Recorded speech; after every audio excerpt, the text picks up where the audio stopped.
ओम श्री गणेशाय नमः। जय श्री हरि। प्यारे भक्तों, आज के इस वीडियो में मैं आप सभी को सुनाने जा रही हूँ पूरे वैशाख मास में सुनी जाने वाली वैशाख स्नान की संपूर्ण कथाएं। इन कथाओं को जो भी भक्त श्रद्धा और भक्ति के साथ इस दिव्य कथाओं को सुनेंगे, उनके जीवन में सुख, शांति, समृद्धि और मोक्ष का मार्ग प्रशस्त करेगी। श्रवण मात्र से ही आपको हजारों यज्ञों और गंगा स्नान जितना पुण्य प्राप्त होगा। भक्तों, हर कथा का श्रवण आपके जीवन में शुभता, शांति और उन्नति का मार्ग प्रशस्त करता है। जो केवल एक बार भी ध्यान से यह कथाएं सुन लेता है, उसके जीवन के पाप नष्ट होते हैं और पुण्य का उदय होता है। यह कथाएं आपके घर में सुख, सौभाग्य, आरोग्य और समृद्धि का आह्वान करती है। तो आइए प्यारे भक्तों, अपने और अपने पूरे परिवार की मंगल कामना को करते हुए आज के इस पावन कथा का रसपान करते हैं। प्रेम से बोलिए जय श्री हरि।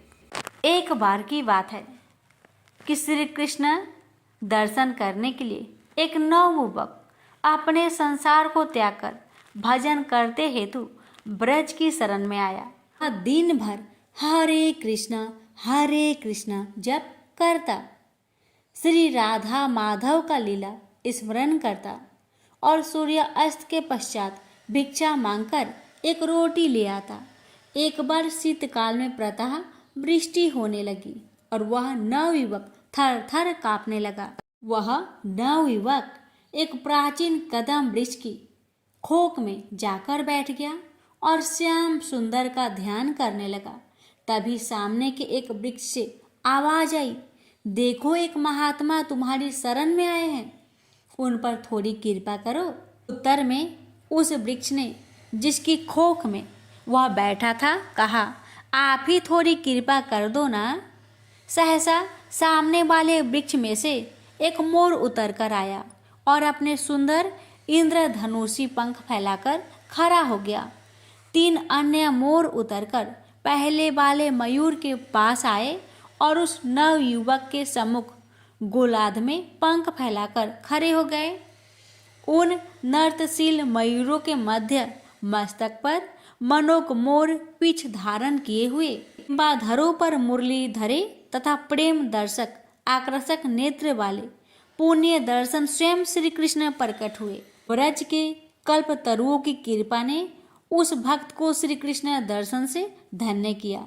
इस कथा द्वारा हमें वृंदावन के कल्प वृक्षों की शक्ति एवं कृपा ज्ञात होती है। निष्कर्ष ये है कि हमें इन महान भक्त वृक्षों का आश्रय ग्रहण करना चाहिए। इन वृक्षों की शरणागत हो, अपने मन की बात कहो, अपनी समस्या बताओ, उनसे कृपा याचना करो, एक चमत्कार की प्रतीक्षा करो। चमत्कार ही वृंदावन को चमत्कारी बनाते हैं। प्रेम से बोलिए राधे राधे। इस कथा को श्रवण करने मात्र से ही हर पापों का नाश हो जाता है, इसलिए कथा को बड़े ही श्रद्धा भाव से पूरा सुनिएगा।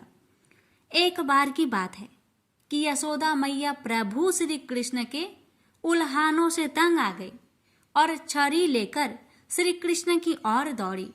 जब प्रभु ने अपनी मैया को क्रोध में देखा तो वह अपना बचाव करने के लिए भागने लगे। भागते भागते श्री कृष्ण एक कुम्हार के पास पहुंचे। कुम्हार तो अपने मिट्टी के घड़े बनाने में व्यस्त था, लेकिन जैसे ही कुम्हार ने श्री कृष्ण को देखा तो वह बहुत प्रसन्न हुआ। कुम्हार जानता था कि श्री कृष्ण साक्षात परमेश्वर है। तब प्रभु ने कुम्हार से कहा कि कुम्हार जी, आज मेरी मैया मुझ पर क्रोधित है। मैया छड़ी लेकर मेरे पीछे आ रही है, इसलिए भैया मुझे कहीं छुपा लो। तब कुम्हार ने श्री कृष्ण को एक बड़े से मटके के नीचे छिपा दिया। कुछ ही क्षणों में मैया यशोदा भी वहां आ गई और कुम्हार से पूछने लगी, क्यों रे कुम्हार, तूने मेरे कन्हैया को कहीं देखा है क्या? कुम्हार ने कह दिया, नहीं मैया, मैंने कन्हैया को कहीं नहीं देखा। भगवान श्री कृष्ण यह सब बातें बड़े से घड़े के नीचे छुपकर सुन रहे थे। मैया तो वहां से चली गई। अब प्रभु श्री कृष्ण कुम्हार से कहते हैं, कुम्हार जी, यदि मैया चली गई हो तो मुझे इस घड़े से बाहर निकालो। कुम्हार बोला, ऐसे नहीं प्रभु जी, पहले मुझे 84 लाख योनियों के बंधन से मुक्त करने का वचन दीजिए। भगवान श्री कृष्ण मुस्कुराए और कहते हैं, ठीक है, मैं तुम्हें 84 लाख योनियों से मुक्त करने का वचन देता हूँ। अब तो मुझे बाहर निकाल दो। कुम्हार कहने लगा, मुझे अकेले नहीं प्रभु जी, मेरे परिवार के सभी लोगों को भी 84 लाख योनियों के बंधन से मुक्त करने का वचन देंगे तो ही मैं आपको इस घड़े के नीचे से बाहर निकालूंगा। प्रभु जी कहते हैं, चलो ठीक है, उनको भी 84 लाख योनियों के बंधन से मुक्त होने का वचन देता हूँ। अब तो मुझे घड़े से बाहर निकाल दो। अब कुम्हार कहता है, बस प्रभु जी बस, एक विनती और है, उसे भी पूरा करने का वचन दे दीजिए तो मैं आपको घड़े से बाहर निकाल दूंगा। भगवान बोले, वो भी बता दो, क्या कहना चाहते हो? कुम्हार कहने लगा, प्रभु जी, जिस घड़े के नीचे आप छुपे हैं उसकी मिट्टी मेरे बैलों के ऊपर लाद के लाई गई है, इसलिए मेरे इन बैलों को भी 84 के बंधन से मुक्त करने का वचन दीजिए। भगवान ने कुम्हार के प्रेम पर प्रसन्न होकर उन बैलों को भी 84 के बंधन से मुक्त होने का वचन दिया। प्रभु बोले, अब तो तुम्हारी सब इच्छा पूरी हो गई, अब तो मुझे घड़े से बाहर निकालो। तब कुम्हार कहता है, अभी नहीं भगवान, बस एक अंतिम इच्छा और है, उसे भी पूरा कर दीजिए। और वह यह है, जो भी प्राणी हम दोनों के बीच के इस संवाद को सुनेगा उसे भी आप 84 लाख योनियों के बंधन से मुक्त करेंगे। बस यह वचन दे दीजिए तो मैं आपको इस घड़े से बाहर निकालूंगा। कुम्हार की प्रेम भरी बातों को सुनकर प्रभु श्री कृष्ण बहुत खुश हुए और कुम्हार की इस इच्छा को भी पूरा करने का वचन दिया। फिर कुम्हार ने बाल श्री कृष्ण को घड़े से बाहर निकाल दिया। फिर उनके चरणों में साष्टांग प्रणाम किया। प्रभु जी के चरण धोए और चरणामृत लिया। अपनी पूरी झोपड़ी में चरणामृत का छिड़काव किया और प्रभु जी के गले लगकर इतना रोए कि प्रभु में ही विलीन हो गए। जरा सोचिए भक्तों, जो बाल श्री कृष्ण 7 कोस लंबे चौड़े गोवर्धन पर्वत को अपनी इक्वनी उंगली पर उठा सकते हैं, तो क्या वो एक घड़ा नहीं उठा सकते थे? लेकिन बिना प्रेम रिझे नहीं नटवर नंद किशोर, कोई कितने भी यज्ञ करे, अनुष्ठान करे, कितना भी दान करे, चाहे कितनी भी भक्ति करे, लेकिन जब तक मन में प्राणी मात्र के लिए प्रेम नहीं होगा, प्रभु श्री कृष्ण मिल नहीं सकते। प्रेम से बोलिए राधे राधे। बहुत समय पहले की बात है, किसी गांव में एक बहुत ही मेहनती भाभी रहती थी। उस भाभी का एक ननद भी था। भाभी अपनी ननद से बहुत प्यार करती थी। मरते वक्त उसकी सास ने उससे कहा था कि बहू, मेरी बेटी का ख्याल रखना, उसे अपने बच्चों की तरह प्यार करना। बहू ने अपनी सास को वचन दिया था और इस वचन को वो बहुत अच्छे से निभा भी रही थी। वो अपनी ननद का खूब ख्याल रखती थी और उसे हर समय अपने साथ रखती थी। भाभी की कोई संतान नहीं था। एक समय बैसाख का महीना आया तो भाभी हर रोज सुबह जल्दी घर का सारा कामकाज करने के बाद स्नान करके साफ वस्त्र पहनकर पूजा पाठ करती थी। और कुछ दूरी पर ही पीपल का एक पेड़ था, वह सींचने भी जाती थी। ननद भी उसके साथ साथ पीपल में जल चढ़ाने जाती थी। पीपल की पूजा करके भाभी हाथ जोड़कर कहती, हे पीपल देवता, मुझे एक पुत्र दे। अब ननद को कुछ समझ में नहीं आ रहा था कि वह पीपल देवता से क्या मांगे। मन ही मन बहुत सोच विचार करके उसने मन में सोचा, क्यों नहीं, जो मेरी भाभी मांग रही है वही मैं भी मांग लूं। अब क्या था, ननद ने हाथ जोड़कर पीपल देव से प्रार्थना करी, हे पीपल देवता, जो भाभी मांग रही है मुझे भी वही दे। इसी तरह दोनों रोज पीपल की पूजा करने और जल चढ़ाने जाती रहती थी। देखते ही देखते बैसाख का महीना पूरा होने को आया। पीपल के देवता दोनों ननद भाभी की पूजा से बहुत प्रसन्न थे। उन्होंने भाभी को पुत्र प्राप्ति का वरदान दिया, परंतु ननद के लिए वह सोचने लगे कि इसे पुत्र का वरदान कैसे दूं? यह तो अभी कुंवारी है। परंतु उसके बार बार ऐसा वरदान मांगने पर पीपल देवता ने उसे भी पुत्र रत्न का वरदान दे दिया। कुछ समय बाद भाभी गर्भवती हो गई और ननद को एक फलक पड़ गया।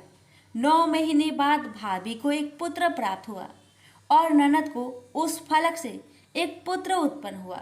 जब भाभी ने ननद के पास वह बच्चा देखा तो वह बहुत परेशान हो गई। उसके पूछने पर ननद उसे पीपल देव के वरदान की सारी बात बता दी। भाभी को अब कुछ समझ नहीं आ रहा था कि वह क्या करे, क्योंकि अगर किसी को भी यह बात पता चल गई तो सारे गांव में उसकी बहुत बदनामी होगी। कुछ समय सोचकर भाभी बोली, तुम इसके बारे में किसी को कुछ मत कहना। मैं सबको कह दूंगी कि मेरी जुड़वा पुत्र हुए हैं। उसने यह बात अपने पति को भी नहीं बताई। एक दिन भाभी कुएं से पानी लेने जाने लगी तो ननद को बोली, बच्चों का ख्याल रखना, मैं पानी लेकर आती हूँ। ननद बच्चों को सुला रही थी, तभी उसका बच्चा जोर जोर से रोने लगा। उसने उसे गोद में उठाकर चुप कराती हुई बोली, बिना बाप के कंधे वाले बोल, तू कहाँ से आया? यह बात वो बार बार कहती जा रही थी। उसी समय उसका भाई वहाँ आ गया और उसने सारी बात सुन ली। जब उसकी पत्नी पानी लेकर वापस आई तो वो उससे पूछने लगा कि बहन ऐसा क्यों कह रही थी। पहले तो वो उसे टालने लगी, लेकिन फिर वह नाराज हो गया और बोला, देखो मुझे सारी बात सच सच बताओ, मुझसे कुछ भी ना छुपाना। तब भाभी ने सारी बात अपने पति को बता दी। यह सुनकर भाई बहुत परेशान हो गया और कहने लगा, यह तुम क्या कह रही हो? अब हम क्या करेंगे? इस बात से मेरी बहन की बहुत बदनामी होगी। उससे कौन शादी करेगा? ऐसा कहकर उदास मन से वो उस बच्चे को लेकर पीपल देव के पास गया और बोला, हे पीपल देव, ये आपने क्या किया? मेरी बहन तो नादान थी, लेकिन आप तो सब जानते थे, फिर आपने ऐसा वरदान क्यों दिया? अब यह बच्चा आप ही संभालिए। ऐसा कहकर भाई ने उस बच्चे को पीपल के चबूतरे पर रख दिया। तभी पीपल का पेड़ के 2 हिस्से में बदल गया और वह बच्चा पीपल के पेड़ में समा गया। इसी के साथ पीपल के चबूतरे पर दरार पड़ गई। धीरे धीरे समय बीतता गया। एक बार भाई भाभी ने अपने घर में हवन करवाना चाहा, तभी गांव वालों को बुलवाया। पंडित ने हवन करना शुरू किया, लेकिन हवन की अग्नि जल ही नहीं रही थी। खूब घी डाला गया, खूब प्रयास किया गया, परंतु हवन में अग्नि प्रज्वलित नहीं हुई। सभी लोग चिंतित हो गए। तब कुछ बड़े बुजुर्ग बोले, कहीं ऐसा तो नहीं कि कहीं तुम किसी महान व्यक्ति बहन भतीजे को भूल रहे हो? तो वह बोला, नहीं, मैं तो किसी को भी नहीं भूला, मैंने तो सभी को बुलाया है। बहुत कोशिशों के बाद भी हवन की अग्नि प्रज्वलित नहीं हुई। तभी पास ही के आश्रम में से एक सभी वेदों के ज्ञाता संत महात्मा को बुलवाया गया और उन्हें सारी बात बताई गई। तब उन्होंने अपनी आंखें बंद करे और बोले, तुमने अपने भांजे को नहीं बुलाया, इसलिए हवन की अग्नि प्रज्वलित नहीं हो रही है। भाई बोला, मेरा तो कोई भांजा नहीं है। तब वे महात्मा बोले, वही भांजा जिससे तुम पीपल को सौंप आए थे। तब भाई ने सारी बात गांव वालों को बता दी। तो गांव वाले बोले, इससे तुम क्यों शर्मिंदा होते हो? ये तो पीपल देव का आशीर्वाद है। तभी सब गांव वाले ढोल नगाड़े और बाजे के साथ पीपल के पेड़ के पास गए और प्रार्थना करने लगे। तभी पीपल का पेड़ फिर से 2 हिस्सों में बट गया और पीपल के पेड़ से वह बच्चा बाहर आ गया। सभी गाजे बाजे के साथ बच्चे को लेकर वापस घर आए और हवन शुरू किया। इस बार हवन की अग्नि प्रज्वलित हो गई और उस आग की लौ खूब ऊंची गई। इसके बाद से यह मान्यता हो गई कि पूरे बैसाख पीपल को सींचने से निसंतान को संतान मिले, निर्धन को धन, कुंवारों को अच्छा वर और बुजुर्गों को बैकुंठ का वास मिले। प्रेम से बोलिए पीपल देवता की जय। बहुत समय पहले की बात है। नर्मदा नदी के तट पर एक छोटा सा गांव था। उस गांव में एक बुजुर्ग वैश्य दंपति रहते थे। उनके 2 बेटे और 2 बहुएं भी थी। बुजुर्ग का रोज का नियम था कि वह रोज नर्मदा नदी पर स्नान करने जाते और स्नान करने के बाद 1 लोटा जल भरकर सूर्य देव को अर्पित करते और फिर बर और पीपल और आकड़े के पेड़ को सींचा करते थे। यह उनका रोज का नित्य नियम था। एक बार की बात है। ये बात उस समय की है जब बैसाख का महीना आने वाला था। तो वैश्य ने अपनी पत्नी से कहा, भगवान, कुछ दिनों से मेरी तबीयत ठीक नहीं लग रही है और कल से बैसाख का महीना लगने वाला है और मुझे ऐसा लगता है कि मेरा नर्मदा नदी के तट पर स्नान करने का नियम टूट जाएगा, क्योंकि मेरा शरीर बहुत कमजोर लग रहा है। मेरा तबीयत बहुत खराब लग रहा है, मैं वहां नहीं जा सकता। वैश्य पत्नी ने कहा कि आप इतना दुखी क्यों होते हैं? भगवान की कृपा से आपके 2 बेटे और 2 बहुएं हैं। आप दोनों बेटे और बहुओं से कह दीजिए कि उनमें से कोई भी नर्मदा नदी से जल भरकर 1 लोटा जल आपके लिए लाकर दे दे। तब वैश्य ने कहा, भगवान, इस बार मेरा बहुत मन है कि हम जोड़े से बैसाख स्नान करें। तब वैश्य की पत्नी ने कहा कि आपने तो मेरी मन की बात ही कह दी। दरअसल मैं भी कुछ दिनों से यही सोच रही थी। अब आप चिंता मत कीजिए, हम दोनों जरूर जोरे से बैसाख स्नान करेंगे। तब वैश्य दंपति ने अपने दोनों बेटे, दोनों बहुओं को बुलवाया और अपने मन की बात अपने दोनों बेटे और दोनों बहुओं से कही। वैश्य का बड़ा बेटा बोला, पिताजी, आप तो जानते ही हैं, मैं दूसरे शहर में नौकरी करने जाता हूँ और सुबह 5 बजे ही मुझे घर से निकलना पड़ता है, तो मैं आपका यह काम, आपका नियम नहीं निभा पाऊंगा।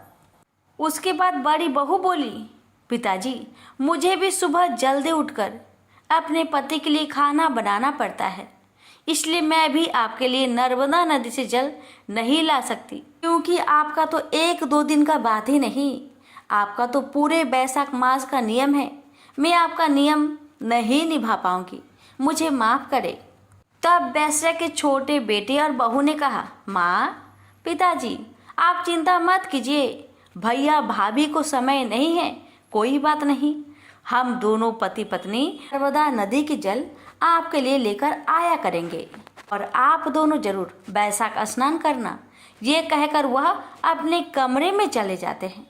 फिर छोटे बेटे ने अपनी पत्नी से कहा कि सुनो, मेरे मन में भी एक विचार आया है कि हम दोनों माँ पिताजी के लिए जल लेने नर्मदा नदी पर तो जाएंगे, क्यों ना हम दोनों भी जोरे से बैसाख स्नान करें।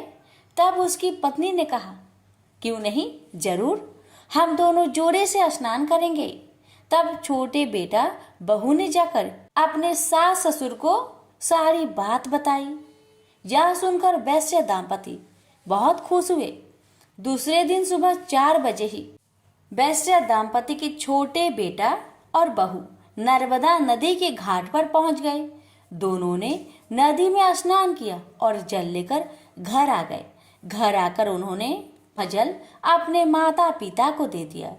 फिर उस बुजुर्ग दंपति ने नर्मदा नदी के सारे जल में से 1 लोटा जल लेकर अलग रख दिए और बाकी के जल से दोनों पति पत्नी स्नान कर लिए। फिर लोटे के जल से सूर्य देव को अर्घ दिया और बर पीपल और आकरे के पेड़ को सींचा। बर पीपल और आकरे के पेड़ की पूजा की और 5 परिक्रमा लगाई।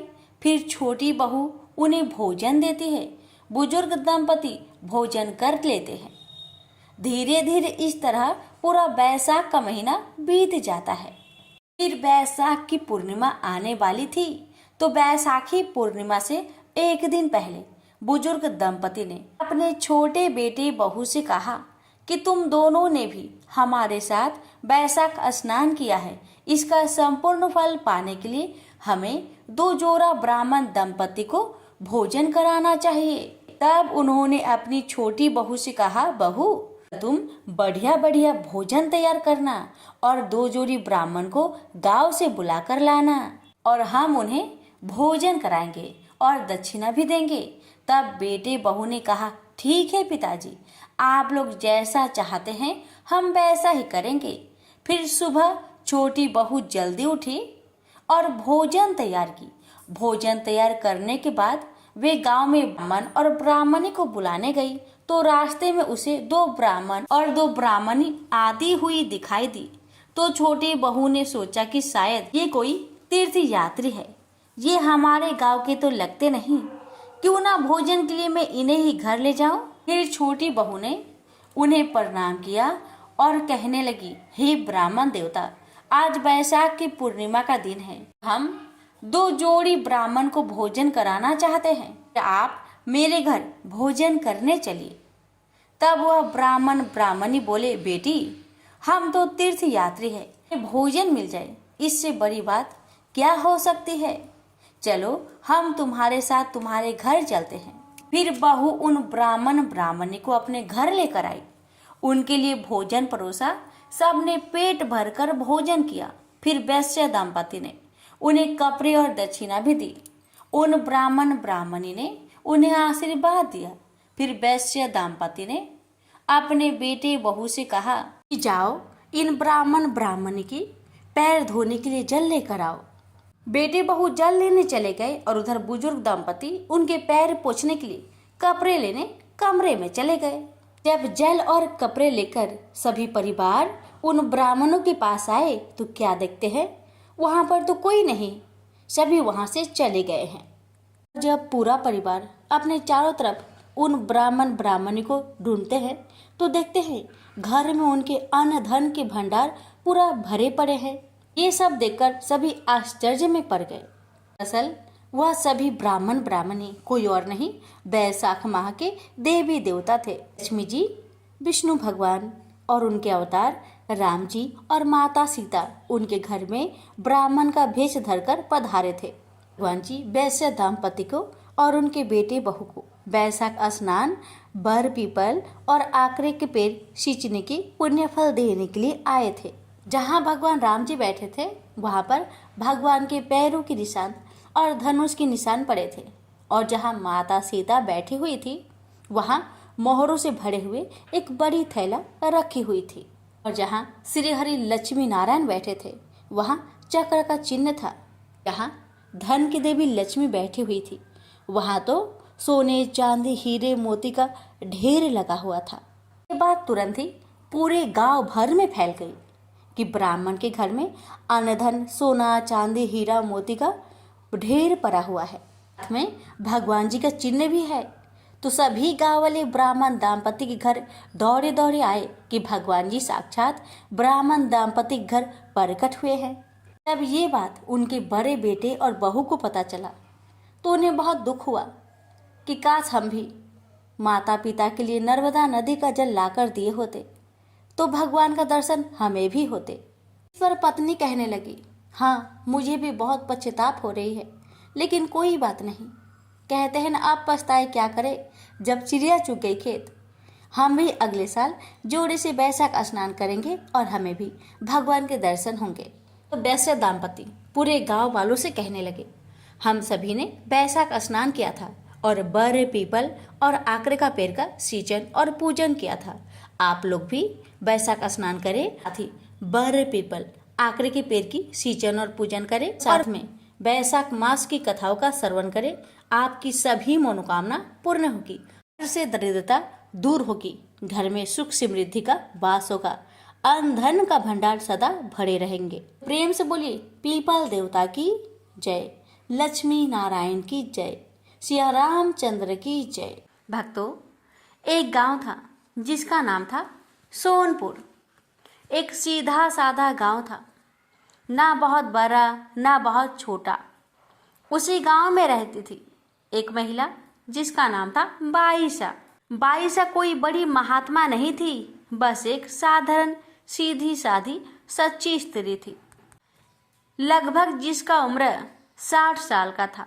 माथे पर छोटी सी बिंदी, सफेद साड़ी और हर समय होठों पर राम राम राम राम का जाप रहता। बेचारी विधवा थी, बेटा शहर में नौकरी करता था, बहू को गांव पसंद नहीं था, फोन भी कभी कभार ही आता था। लेकिन बाईसा कभी कोई शिकायत नहीं की। उनका कहना था संसार का सुख टिकाऊ नहीं, पर राम नाम टिकाऊ है, राम नाम ही सत्य है। भक्तों, जब बैसाख का मास आया तो बाईसा पहले दिन ब्रह्म मुहूर्त में उठी। ठंडी हवा चल रही थी, गांव में अभी अंधेरा था। बाईसा ने कुएं से पानी खींचा और स्नान की, तुलसी जी को जल चढ़ाया और फिर श्रीमद् भागवत लेकर बैठ गई। उस बाईसा का नियम था कि बैसाख में रोज सूरज निकलने से पहले स्नान और पाठ और कम से कम एक सेवा। गांव की कुछ औरतें उस पर हंसती थी और कहती थी, अरे बाईसा, किसे दिखा रही हो ये स्नान पूजा पाठ? बेटा तो है नहीं पास, बहू देखती नहीं, भगवान तो रोज दर्शन नहीं देने वाले। बाईसा उन महिलाओं की बातें सुन मन में राम राम करते हुए मुस्कुरा देती। मैं किसी को नहीं दिखा रही बहन, मैं किसी को नहीं दिखा रही, ये तो मैं अपने मन की धूल धो रही हूँ। जैसे सुबह नहाकर तन ताजा होता है, वैसे ही भक्ति से मन भी ताजा होता है। भक्तों, ये बैसाख स्नान की तीसरे दिन की बात है। गांव में एक गरीब मजदूर की पत्नी का निधन हो गया था। घर में खाने को भी कुछ नहीं था। लोगों ने शोक तो जताया, लेकिन कोई कुछ करने को आगे नहीं आया। बाईसा ने अपने घर की बची खुची मिठाई, दाल, आटा सब बांट दिया और खुद चूल्हा नहीं जलाया।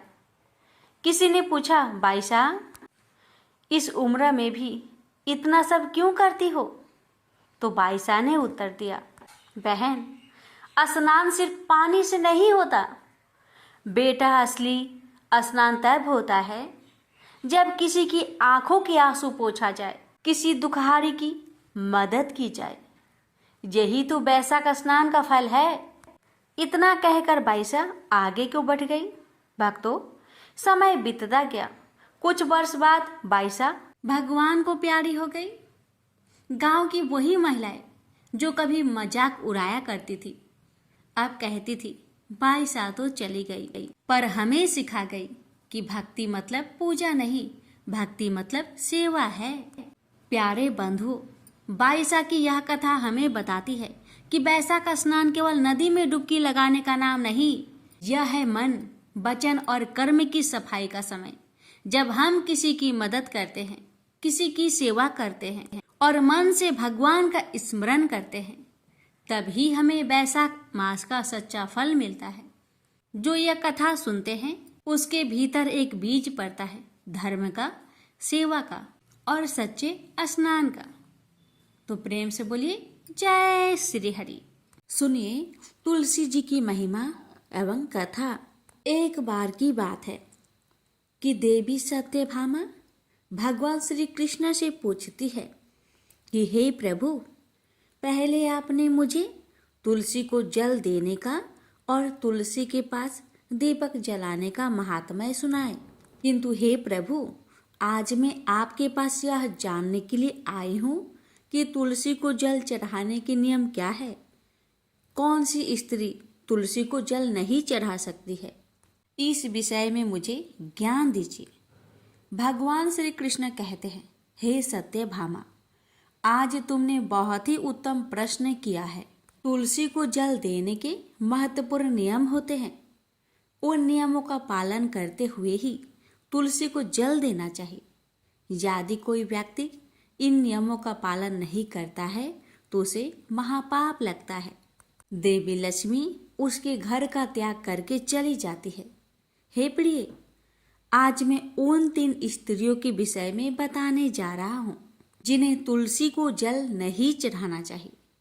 इन स्त्रियों को तुलसी को जल देने का कोई शुभ फल प्राप्त नहीं होता है। उल्टा इनके द्वारा तुलसी को जल चढ़ाने पर उन्हें महापाप ही लगता है। तुलसी को जल चढ़ाने के नियम बताने से पूर्व हे देवी, मैं आपको सुनंदा ब्राह्मण का प्राचीन इतिहास सुनाता हूँ, जिसे आप ध्यान से सुनिए।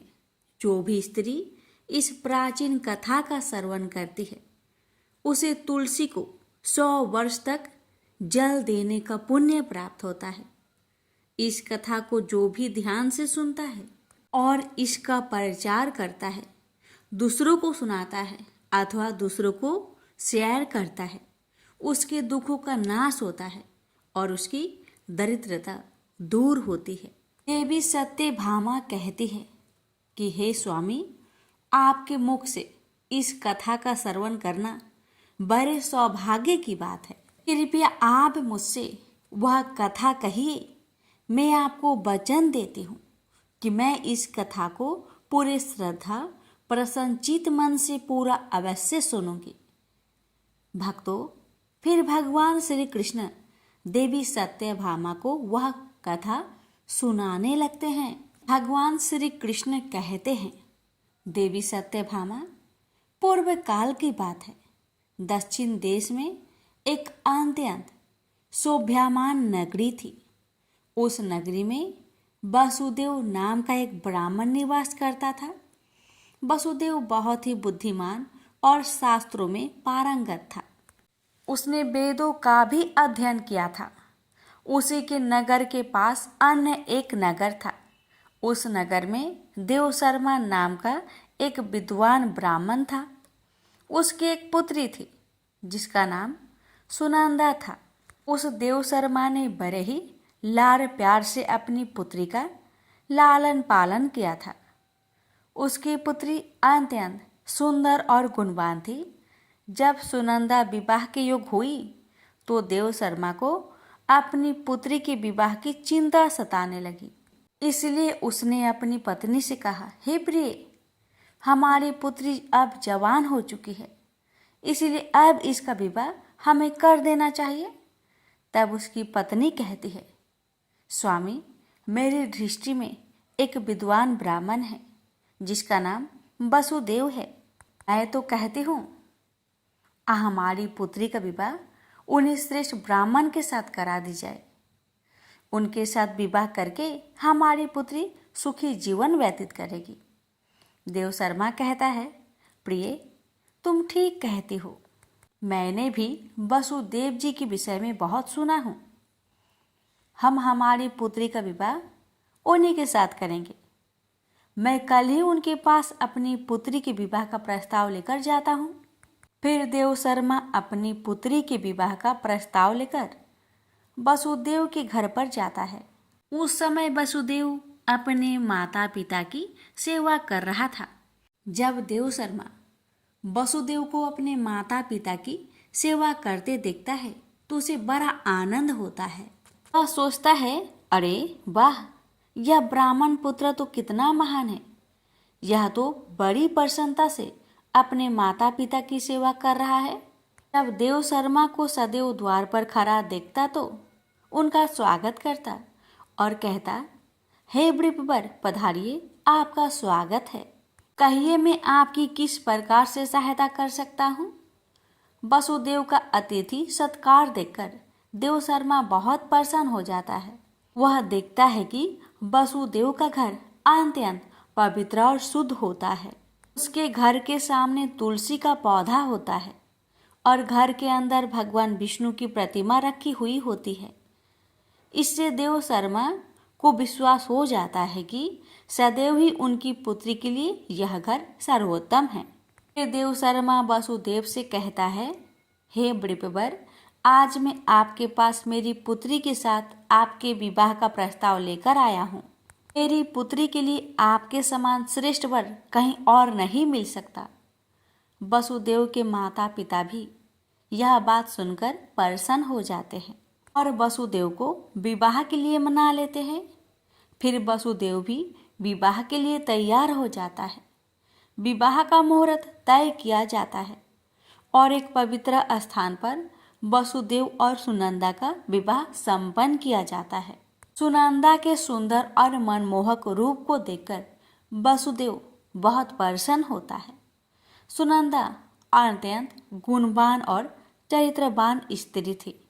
विवाह के बाद जब सुनंदा वासुदेव के घर पर जाती है तो वह अपने पति और सास ससुर की बड़ी सेवा करती है। अपनी मधुर वाणी और कार्य से वह सभी के मन को जीत लेती है। सुनंदा के ससुराल वाले भी उसके कार्य से बहुत संतुष्ट रहते हैं। सुनंदा हर रोज सुबह पति के जागने से पहले भोर में ही उठकर घर के सारे कामकाज करती, आंगन की सफाई करती, सारे काम समाप्त कर स्नान करती थी।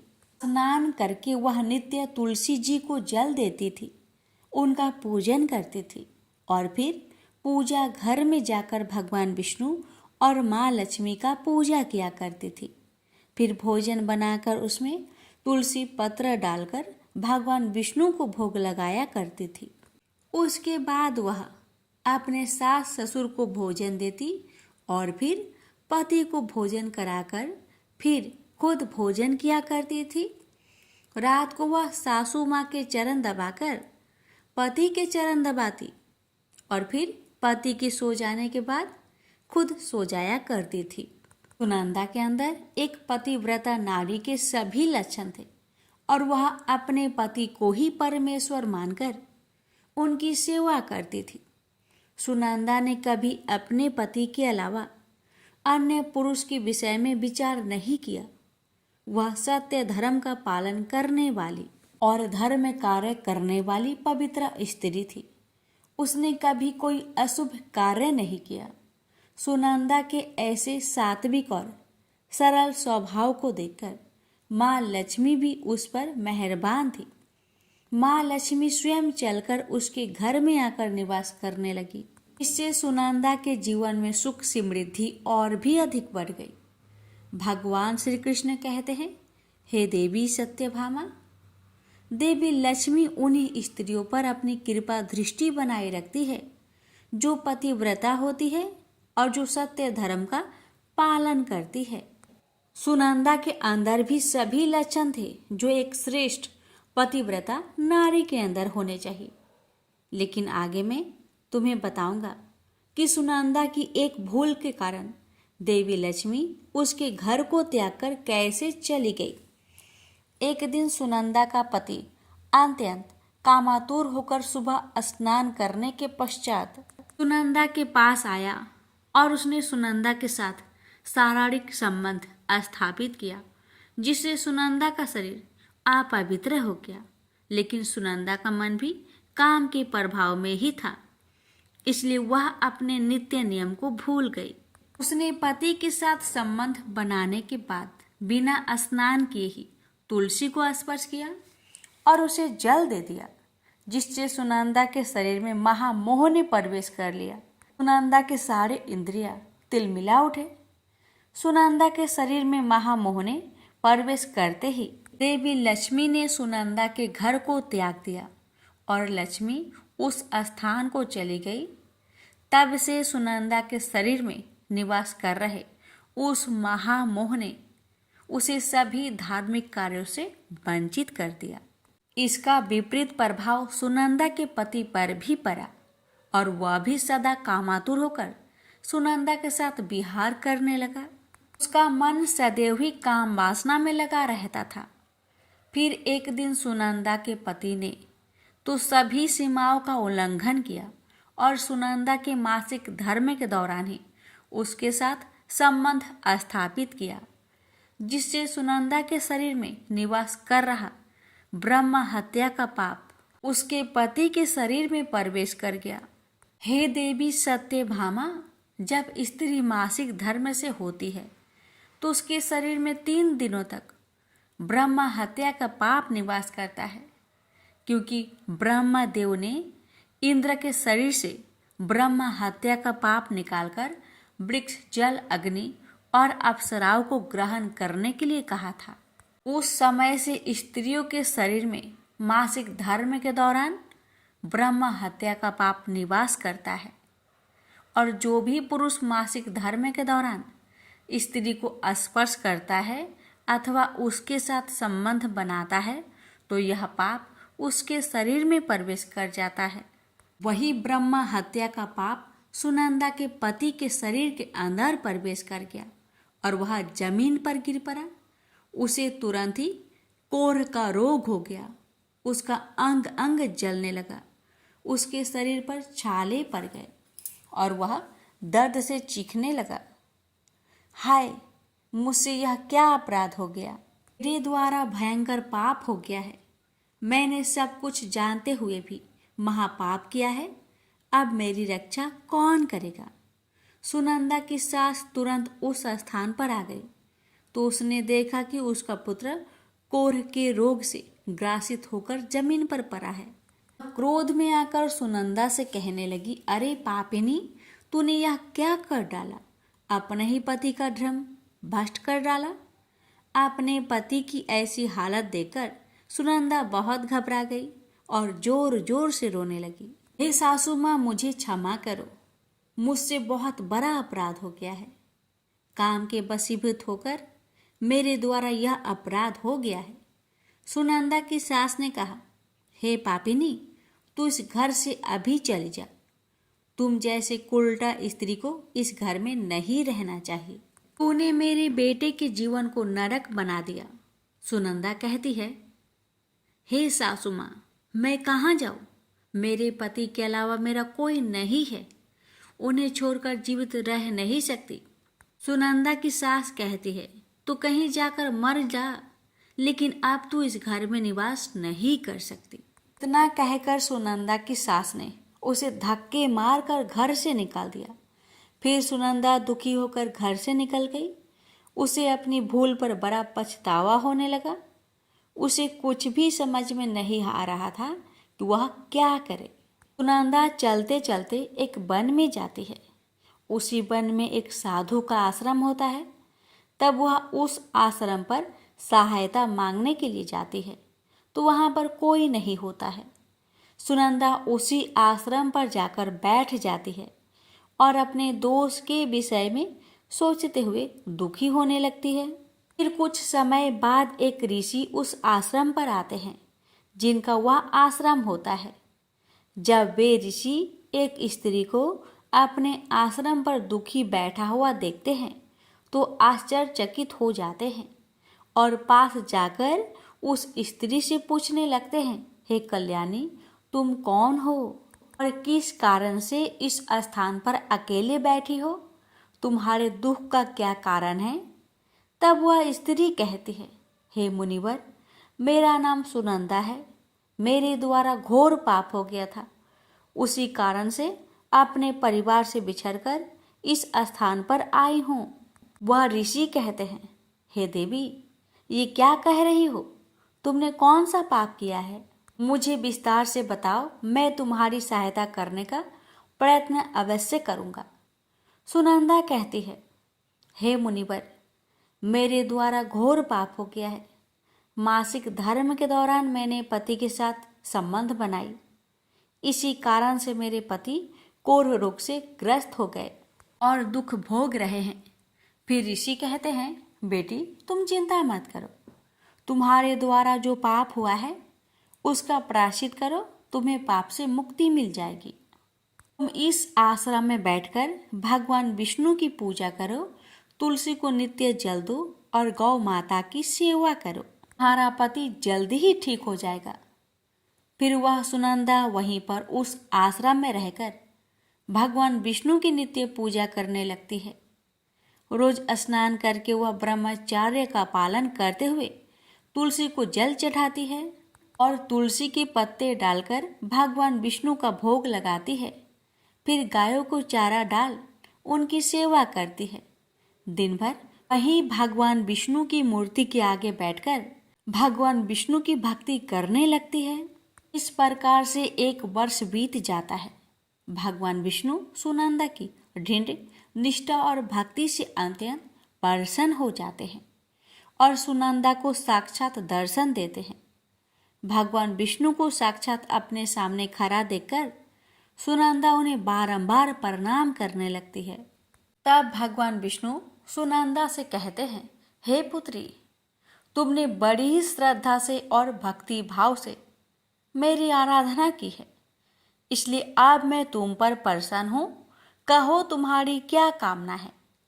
तब सुनंदा कहती है, हे प्रभु, कृपया मुझे बताए मेरे किस दोष के कारण मेरे अंदर पाप वास हो गया है, जिस कारण से मेरे द्वारा घोर पाप हुआ और मेरे पति को कोढ़ का रोग हो गया। भगवान विष्णु कहते हैं, हे पुत्री, अब तुम ध्यान से सुनो। तुम्हारे द्वारा अनजाने में ही एक पाप हुआ था, जिस कारण से तुम्हारे अंदर महामोह ने प्रवेश कर लिया था। एक दिन तुमने अपनी पति के साथ संबंध बनाने के बाद बिना स्नान किए ही तुलसी को जल दिया था। पति पत्नी जब रीति क्रिया करते हैं तो उनका शरीर अपवित्र हो जाता है और ऐसी अवस्था में तुलसी को कभी स्पर्श नहीं करना चाहिए। तुलसी लक्ष्मी का ही रूप है। तुमने अपवित्र अवस्था में ही तुलसी को जल अर्पण किया था, जिस कारण से देवी लक्ष्मी तुम्हारे घर का त्याग करके चली गई और फिर महामोह ने तुम्हारे अंदर प्रवेश कर लिया। इसी मोह के कारण तुम्हारे और तुम्हारे पति के अंदर काम का प्रभाव अधिक बढ़ गया और मासिक धर्म के दौरान स्त्री के साथ संसर्ग होने के कारण तुम्हारे पति को कोढ़ का रोग हो गया था। अब वह सुनंदा कहती है, प्रभु, अनजाने में मुझसे यह बड़ा पाप हो गया। अब इस पाप का प्रायश्चित मैं कैसे करूं? भगवान विष्णु कहते हैं, हे सुनंदा, इस पाप का प्रायश्चित तुम्हारे 1 वर्ष तक ब्रह्मचार्य व्रत का पालन करके तुमने कर लिया है, इसलिए अब तुम पाप से मुक्त हो। सुनंदा कहती है, प्रभु, कृपया मुझे बतलाई इस अवस्था में तुलसी को जल नहीं देना चाहिए और तुलसी को जल देने का क्या नियम है। भगवान विष्णु कहते हैं, सुनंदा, अब मैं तुम्हें तुलसी को जल देने का नियम बताता हूँ, तुम इसे ध्यान से सुनो। तुलसी एक अत्यंत पवित्र पौधा है। यह मुझे सबसे अधिक प्रिय है, इसलिए इसकी स्वाभाविकता बनी रहनी चाहिए। इस पौधे को कभी अपवित्र अवस्था में स्पर्श नहीं करना चाहिए। जो स्त्री मासिक धर्म से हो, उस स्त्री को इस पौधे को कभी स्पर्श नहीं करना चाहिए। मासिक धर्म के दौरान स्त्री के शरीर में ब्रह्म हत्या का पाप होता है। ऐसे में स्त्री को तुलसी को जल नहीं देना चाहिए। किसी भी स्त्री और पुरुष को संबंध बनाने के बाद तुलसी की पौधे को स्पर्श नहीं करना चाहिए और ना ही इसे जल देना चाहिए। संबंध बनाने पर स्त्री और पुरुष का शरीर अपवित्र हो जाता है। ऐसी अवस्था में तुलसी की पौधे को स्पर्श करने पर दोष लगता है। देवी लक्ष्मी ऐसे स्थान से चली जाती है। हे पुत्री, जो स्त्री अपने पति का त्याग करके चली गई हो, जो विवाह के पश्चात अपने पति को छोड़कर अन्य पुरुष के साथ निवास कर रही हो, ऐसी स्त्री को भी तुलसी को जल नहीं चढ़ाना चाहिए। तुलसी की पूजा करने का अधिकार केवल पतिव्रता स्त्रियों को ही है। जो स्त्री असत होती है, उसे तुलसी को जल नहीं चढ़ाना चाहिए। सुनंदा, अब मैंने तुम्हें तुलसी को जल देने का संबंध में महत्वपूर्ण नियम बतलाए हैं, तुम इसे ध्यान में रखो। तब सुनंदा कहती है, हे प्रभु, मेरे पति कोढ़ के रोग से पीड़ित हैं, कृपा करके मेरे पति को रोग से मुक्त कीजिए। तब भगवान विष्णु कहते हैं, हे सुनंदा, तुमने इस तुलसी के वृक्ष की 1 वर्ष तक पूजा की है। यह अत्यंत पवित्र पौधा है। अब तुम इसके पत्ते ले जाकर अपने पति को खिला दो। वह रोग और पापों से मुक्त हो जाएगा। इतना कहकर भगवान विष्णु अंतर्ध्यान हो गए। यह सुनकर सुनंदा बहुत प्रसन्न हो जाती है और भगवान विष्णु को बारंबार प्रणाम करके धन्यवाद देती है। फिर सुनंदा उस तुलसी के पौधे के कुछ पत्ते तोड़कर घर पर जाती है और अपने कोढ़ी पति को खिला देती है। तुलसी के पत्ते खाते ही उसका पति एकदम से स्वस्थ हो जाता है और सुनंदा को गले से लगा लेता है। सुनंदा की सास भी जब यह चमत्कार देखती है तो बड़ी प्रसन्न हो जाती है और फिर वे सभी प्रसन्नता से रहने लगते हैं। भगवान श्री कृष्ण कहते हैं, सत्यभामा, इसलिए इन अवस्थाओं में स्त्रियों को तुलसी को जल नहीं चढ़ाना चाहिए और ना ही तुलसी को स्पर्श करना चाहिए, अन्यथा इसके अशुभ परिणाम भोगने पड़ते हैं, जैसा सुनंदा के साथ हुआ। प्रेम से बोलिए जय श्री कृष्ण। राधे राधे। पूर्व काल की बात है। महिरथ नाम से विख्यात एक राजा थे। उन्हें अपने पूर्व जन्म के पुण्य के फलस्वरूप प्रचुर ऐश्वर्य और संपत्ति प्राप्त हुई थी, परंतु राजा राज्य लक्ष्मी का सारा भार मंत्री पर रखकर स्वयं विषय भोग में आसक्त हो रहे थे। वे न प्रजा की ओर दृष्टि डालते थे, न धन की ओर। धर्म और अर्थ का काम भी कभी नहीं देखते थे। उनकी वाणी तथा उनका मन कामिनियों की कीड़ा में ही आसक्त था। राजा के पुरोहित का नाम कश्यप था। जब राजा को विषयों में रमते हुए बहुत दिन व्यतीत हो गए, तब पुरोहित ने मन में विचार किया, जो गुरु मोहबस राजा को अधर्म से नहीं रोकता, वो भी उसके पाप का भागी होता है। यदि समझाने पर भी राजा अपने पुरोहित के वचनों की अवहेलना करता है तो पुरोहित निर्दोष हो जाता है। उस दशा में राजा ही सारे दोषों का भागी होता है। यह सोचकर उन्होंने राजा से धर्म अनुकूल वचन कहा। कश्यप बोले, राजन, मैं तुम्हारा गुरु हूं, अतः धर्म और अर्थ से युक्त मेरे वचनों को सुनो। राजा के लिए यही सबसे बड़ा धर्म है कि वह गुरु की आज्ञा में रहे। गुरु की आज्ञा का आंशिक पालन भी राजाओं की आयु, लक्ष्मी तथा संख्या को बढ़ाने वाला है। तुमने दान के द्वारा कभी ब्राह्मणों को तृप्त नहीं किया, भगवान श्री विष्णु की आराधना नहीं की, कोई व्रत, तपस्या तथा तीर्थ भी नहीं किया। महाराज, कितने खेद की बात है कि तुमने काम के अधीन होकर कभी भगवान के नाम का स्मरण नहीं किया। अबलाओं की संगति में पड़कर विद्वानों की संगति नहीं की। जिसका मन स्त्रियों ने हर लिया, उसे अपनी विद्या, तपस्या, त्याग, नीति तथा विवेकशील चित्त से क्या लाभ हुआ। एकमात्र धर्म ही सबसे महान और श्रेष्ठ है, जो मृत्यु के बाद भी साथ जाता है। शरीर के उपभोग में आने वाली अन्य जितनी वस्तुएं हैं, वे सब यही नष्ट हो जाती है। धर्म की सहायता से ही मनुष्य दूर गति से पार होता है। राजेंद्र, क्या तुम नहीं जानते, मनुष्य के जीवन का विलास जल की उत्ताल तरंगों के समान चंचल एवं अनित्य है।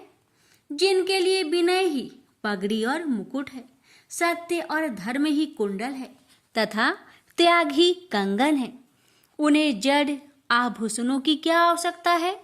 मनुष्य के निर्जीव शरीर को ढेले और काठ के समान पृथ्वी पर फेंक उसके बंधु बांधव मुंह फेर कर चल देते हैं। केवल धर्म ही उसके पीछे पीछे जाता है। सब कुछ जा रहा है, आयु प्रतिदिन क्षीण हो रही है तथा यह जीवन भी लुप्त होता जा रहा है। ऐसी अवस्था में भी तुम उठकर भागते क्यों नहीं। स्त्री, पुत्र आदि कुटुंब, शरीर तथा द्रव संग्रह, ये सब पराये हैं, अनित्य हैं, किंतु पुण्य और पाप अपने हैं। जब एक दिन सब कुछ छोड़कर तुम्हें विवशता पूर्वक जाना ही है, तो तुम अनर्थ में फंसकर अपने धर्म का अनुष्ठान क्यों नहीं करते। मरने के बाद उस दुर्गम पथ पर अकेले कैसे जा सकोगे, जहाँ न ठहरने के लिए स्थान, न खाने योग्य अन्न, न पानी, न राह खर्च और न राह बतलाने वाला कोई गुरु है। यहाँ से प्रस्थान करने के बाद तुम्हारे पीछे कुछ भी नहीं जाएगा, केवल पाप और पुण्य जाते समय तुम्हारे पीछे पीछे जाएंगे। अतः अब तुम आलस्य छोड़कर वेदों तथा इस मृत्यु में बताए हुए देश और कुल के अनुरूप हितकारक कर्म का अनुष्ठान करो। धर्म मूलक सदाचार का सेवन करो। अर्थ और काम भी यदि धर्म से रहित हो तो उनका परित्याग कर देना चाहिए। दिन रात इंद्रिय विजय रूपी योग का अनुष्ठान करना चाहिए, क्योंकि जितेंद्रिय राजा ही प्रजा को अपने बस में रख सकता है। लक्ष्मी अत्यंत परगलब रमणी के कटाक्ष के समान चंचल होती है। विनय रूपी गुण धारण करने से ही वह राजाओं के पास दीर्घ काल तक ठहरती है। जो अत्यंत कामी और घमंडी है, जिनका सारा कार्य बिना विचारे ही होता है, उन मूढ़ चेता राजाओं की संपत्ति उनके आयु के साथ ही नष्ट हो जाती है। व्यसन और मृत्यु, इनमें व्यसनों को ही कष्टदायक बताया गया है। व्यसन में पड़े हुए राजा की अधोगति होती है और जो व्यसन से दूर रहता है वह स्वर्ग लोक में जाता है। व्यसन और दुख विशेषतः काम से ही उत्पन्न होते हैं, अतः काम का परित्याग करो। पापों में फंस जाने पर वैभव एवं भोग स्थिर नहीं रहते, वे शीघ्र ही नष्ट हो जाते हैं। चलते रुकते जागते और सोते समय भी जिसका चित्त विचार में संलग्न नहीं रहता, वह जीते जी भी मरे हुए के ही तुल्य है। विद्वान पुरुष विषय चिंता छोड़कर समतापूर्ण स्थिर एवं व्यवहारिक युक्ति से परमार्थ का साधन करते हैं। जीवन चित बालक की भांति चपल होती है, अतः उसमें बलपूर्वक काम लेना चाहिए। राजन, धर्म के तत्वदर्शी वृद्ध पुरुषों की बुद्धि का सहारा ले पराबुद्धि के द्वारा अपने कुपथगामी चित्त को बस में करना चाहिए। लौकिक धर्म में मित्र भाई बंधु, हाथ पैरों का चलाना, देशांतर में जाना, शरीर से कलेश उठाना तथा तीर्थ के लिए यत्न करना आदि कोई भी परम पद की प्राप्ति में सहायता नहीं कर सकते। केवल परमात्मा में मन लगाकर उनका नाम जप करने से ही उस पद की प्राप्ति होती है। इसलिए राजन, विद्वान पुरुषों को उचित है कि वह विषयों में प्रवृत्त हुए चित्त को रोकने के लिए यत्न करे।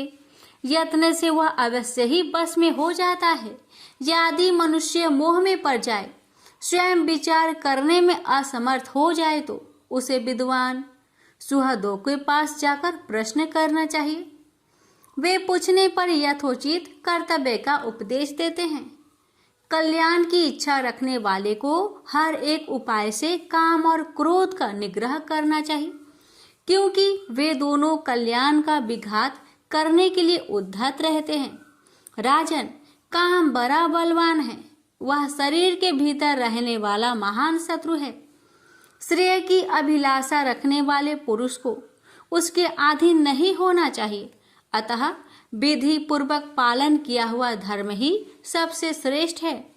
इसलिए तुम धैर्य धारण करके धर्म का ही आचरण करो। यह श्वास बड़ा चंचल है, जीवन उसके अधीन है। ऐसी स्थिति में भी कौन मनुष्य धर्म के आचरण में विलंब करेगा? राजन, जो वृद्ध अवस्था को प्राप्त हो चुका है, उसका चित्त भी इन निषिद्ध विषयों की ओर से नहीं हटता। हाय, ये कितने शोक की बात है। पृथ्वीनाथ, इस काम के मोह में पड़कर तुम्हारी सारी उम्र व्यर्थ बीत गई। आप भी तो अपने हित साधन में लगो। राजन, तुम्हारे लिए सर्वोत्तम हित की बात कहता हूँ, क्योंकि मैं तुम्हारा पुरोहित और तुम्हारे भले बुरे कर्मों का भागी हूँ। मुनीश्वरों ने ब्रह्म हत्या, सुरापान, चोरी, गुरु पत्नी गमन आदि महापातक बताए हैं, उनमें से मनुष्य द्वारा मन, वाणी और शरीर से भी किए हुए जो पाप है उन्हें वैशाख मास नष्ट कर देता है। जैसे सूर्य अंधकार का नाश करता है, उसी प्रकार वैशाख मास पाप रूपी महान अंधकार को सर्वथा नष्ट कर डालता है। इसलिए तुम विधि पूर्वक वैशाख व्रत का पालन करो। राजन, मनुष्य वैशाख मास की विधि के अनुष्ठान द्वारा होने वाले पुण्य के प्रभाव से जन्म भरण के किए हुए घोर पापों का परित्याग करके परम धाम को प्राप्त होता है। इसलिए महाराज, तुम भी इस वैशाख मास में प्रातः स्नान करके विधि पूर्वक भगवान मधुसूदन की पूजा करो। जिस प्रकार कूटने छांटने की क्रिया से चावल की भूसी छूट जाती है, माजने से तांबे की कालिख मिट जाती है, उसी प्रकार शुभ कर्म का अनुष्ठान करने से पुरुष के अंतःकरण का मल धुल जाता है। राजा ने कहा, सौम्य स्वभाव वाले गुरुदेव, आपने मुझे वह अमृत पिलाया जिसका आविर्भाव समुद्र से नहीं हुआ है। आपका वचन संसार रूपी रोग का निवारण तथा दुर्सनों से मुक्त करवाने वाला द्रवहीन औषध है। आपने कृपा करके मुझे आज इस औषध का पान कराया है। वृपवर सत्पुरुषों का समागम मनुष्य को हर्ष प्रदान करने वाली, उनके पाप को दूर भगाने वाली तथा जरा मृत्यु का अपहरण करने वाली संजीवनी बूटी है। इस पृथ्वी पर जो जो मनोरथ दुर्लभ माने गए हैं, वे सब यहाँ साधु पुरुषों के संग से प्राप्त हो जाते हैं। जो पापों का अपहरण करने वाली सत्संग की गंगा में स्नान कर चुका है, उसे दान, तीर्थ सेवन, तपस्या तथा यज्ञ करने की क्या आवश्यकता है। प्रभु, आज के पहले मेरे मन में जो जो भाव उठते थे, वे सब केवल काम सुख के प्रति लोभ उत्पन्न करने वाले थे। परंतु आज आपके दर्शन से तथा वचन सुनने से उनमें विपरीत भाव आ गया। मूर्ख मनुष्य एक जन्म के सुख के लिए हजारों जन्म का सुख को नष्ट करता है और विद्वान पुरुष एक जन्म से हजारों जन्म बना लेते हैं। हाय हाय, कितनी खेद की बात है कि मुझ मूर्ख ने अपने मन को सदा काम जनित रस के आस्वादन सुख में ही फंसाए रखने के कारण कभी कुछ भी आत्म कल्याण का कार्य नहीं किया। अहो, मेरे मन का कैसा मोह है जिससे मैंने स्त्रियों के फेर में पड़कर अपने आत्मा को घोर विपत्ति में डाल दिया, जिसका भविष्य अत्यंत दुखमयी है तथा जिससे पार पाना बहुत कठिन है। भगवान अपने स्वतः संतुष्ट होकर अपनी वाणी से आज मुझे मेरी स्थिति का बोध करा दिया। अब उपदेश देकर मेरा उद्धार कीजिए। पूर्व जन्म में मैंने कोई पुण्य किया था जिससे आपने मुझे बोध कराया है। विशेषतः आपके चरणों की धूलि से आज मैं पवित्र हो गया। वक्ताओं में श्रेष्ठ, अब आप मुझे वैशाख मास की विधि बताइए। कश्यप जी बोले, राजन, बुद्धिमान पुरुषों को चाहिए कि वह बिना पूछे अथवा अन्यायपूर्वक पूछने पर किसी को उपदेश ना दे। लोक में जानते हुए भी जरूरत अनजान की भांति आचरण करे, परंतु विद्वानों, शिष्यों, पुत्रों तथा श्रद्धालु पुरुषों को उनके हित की बात कृपा पूर्वक बिना पूछे भी बतानी चाहिए। राजन, इस समय तुम्हारा मन धर्म में स्थित हुआ है, अतः तुम्हें वैशाख स्नान के उत्तम व्रत का पालन कराऊंगा। तदंतर पुरोहित कश्यप ने राजा महिरथ से वैशाख मास में स्नान, दान और पूजन कराया। शास्त्रों में वैशाख स्नान की जैसी विधि उन्होंने देखी थी, उसका पूरा पूरा पालन कराया। राजा महिरथ ने भी गुरु की प्रेरणा से उस समय विधि पूर्वक सब नियमों का पालन किया तथा माधव मास का जो जो विधान उन्होंने बताया वह सब आदर पूर्वक सुना। उन नृप श्रेष्ठ ने प्रातःकाल स्नान करके भक्ति भाव के साथ पाद्य और अर्घ्य आदि देकर श्री हरि का पूजन किया तथा नेवत भोग लगाया। यमराज कहते हैं, ब्राह्मण, तत्पश्चात राजा के ऊपर काल की दृष्टि पड़ी अधिक मात्रा में रति का सेवन करने से उन्हें क्षय का रोग हो गया था, जिनसे उनका शरीर अत्यंत दुर्बल हो गया। अंतो गत्वा उनकी मृत्यु हो गई। उस समय मेरे साथ भगवान विष्णु के दूत भी उन्हें लेने पहुंचे। विष्णु दूतों ने ये राजा धर्मात्मा है यूं कहकर मेरे सेवक को डांटा और स्वयं राजा को विमान पर बैठाकर वे बैकुंठ लोक में ले गए। वैशाख मास में प्रातःकाल स्नान करने से राजा का पातक नष्ट हो चुका था। भगवान विष्णु के दूत अत्यंत चतुर होते हैं। वे भगवान की आज्ञा के अनुसार राजा महिरथ को नरक मार्ग के निकट से ले चले। जाते जाते राजा ने नरक में पकाए जाने के कारण घोर चित्कार करने वाले नरकियों जीवों का अर्तनाद सुना। कहार में डालकर और टाए जाने वाले पापियों का क्रोधन बड़ा भयंकर था। सुनकर राजा को बड़ा विस्मय हुआ। वे अत्यंत दुखी होकर दूतों से बोले, जीवों के कहराने की यह भयंकर आवाज क्यों सुनाई दे रही है?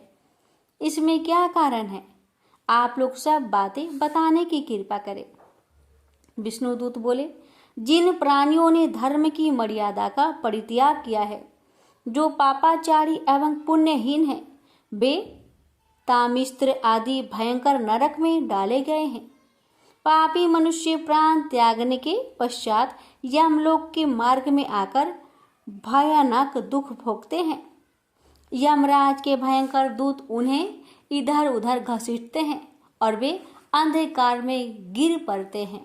उन्हें आग में जलाया जाता है। उनके शरीर में कांटे चुभाए जाते हैं। उनको आरी से चीरा जाता है।